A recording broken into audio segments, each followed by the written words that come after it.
Guys, welcome to పద్దు సంతు vlogs. ఈ video వచ్చేసి చికెన్ గ్రేవీ కర్రీ ఎలా చేయాలో చూపిస్తున్నాను, చూసేయండి. ముందుగా స్టవ్ పైన ప్యాన్ పెట్టేసుకొని స్టవ్ సిమ్లో పెట్టి ప్యాన్ హీట్ అవ్వనివ్వండి. ఇంకా ప్యాన్ హీట్ అయ్యేలోపు కొంచెం ఆయిల్, తగినంత ఆయిల్ వేసుకోండి ప్యాన్లోకి.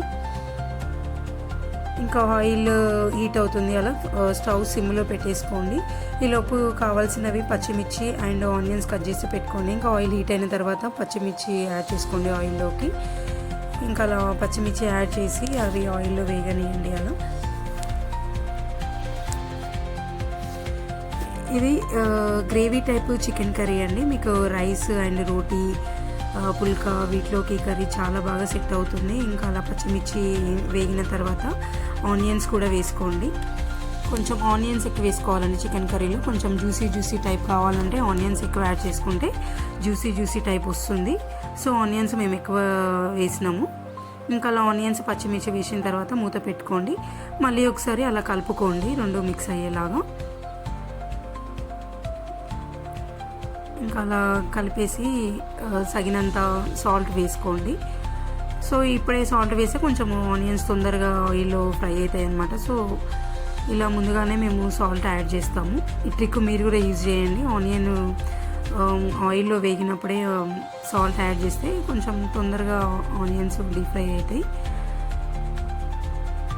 ఇది చిన్న చిట్కా అండి. ఇంకా అలా కలుపుతూ ఉండండి.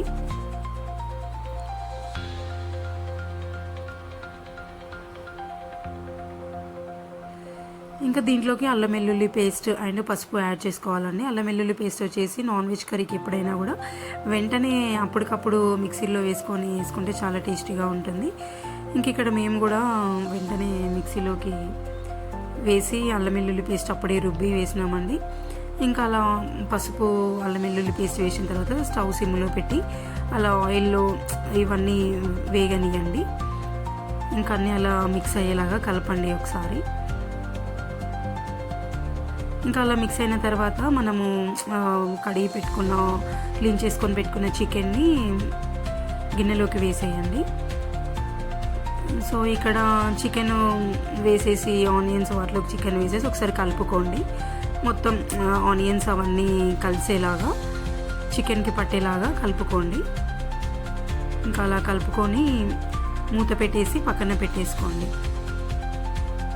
ఇంకా ఇలా ఒక 15 to 20 minutes చికెన్, ఆనియన్స్ అలా ఉడికేలాగా చూడండి. తగినంత వాటర్ కూడా యాడ్ చేసుకోవాలి, గ్రేవీ కదా. ఇంకా అలా ఉడుకుతున్నప్పుడు మనం కొంచెం కొత్తిమీర యాడ్ చేసుకోవాలండి చికెన్లోకి. ఇంకా 20 minutes చికెన్ ఉడుకుతుంది. ఉడికిన తర్వాత కొత్తిమీర యాడ్ చేసేసుకొని ఒకసారి కలుపుకోండి. ఒకసారి ఇక్కడ కూడా మళ్ళీ టేస్ట్ చూసుకోండి. ఫైనల్గా ఏమైనా ఉప్పు అలా తక్కువ ఉంటే మళ్ళీ యాడ్ చేసుకోవచ్చు. కొంచెం ఉప్పు తక్కువ ఉందని మళ్ళీ కొంచెం సాల్ట్ యాడ్ చేసినాము. ఇంకా అలా ఉడకనివ్వండి ఒక 15 minutes అలా. వాటర్ వేసాం కదా, ఇంకా వాటర్ మొత్తము గుంజేలాగా ఉడకనివ్వండి. అంటే సూపు కొంచెం థిక్ వచ్చేలాగా ఉండాలండి. ఇంకా ఫైనల్గా ఇక్కడ మేము చికెన్ మసాలా యాడ్ చేసినాం. Chicken masala and garam masala add చేసినాం ఫ్లేవర్ కోసము. ఇప్పుడు ఇంకా కర్రీ ఉడుకుతుందండి. వాటర్ మొత్తం దగ్గరికి అయిపోయింది. ఫైనల్గా మన చికెన్ కర్రీ అయితే రెడీ అయిపోయిందండి. ఇంకా ఎమ్మిగా ఇవాళ bagara rice with chicken curry అండి. చూడండి రైస్లోకి కర్రీ ఎంత బాగుందో. ఇంకా రైస్, రోటీ దేంట్లోకైనా తినొచ్చండి. ఇది అండి చికెన్ కర్రీ. మీరు ఒకసారి ట్రై చేయండి, ఎలా ఉందో, మీకు ఎలా వచ్చిందో చెప్పండి మా వీడియోకి కామెంట్ చేసి. Thank you for watching. Please subscribe my channel.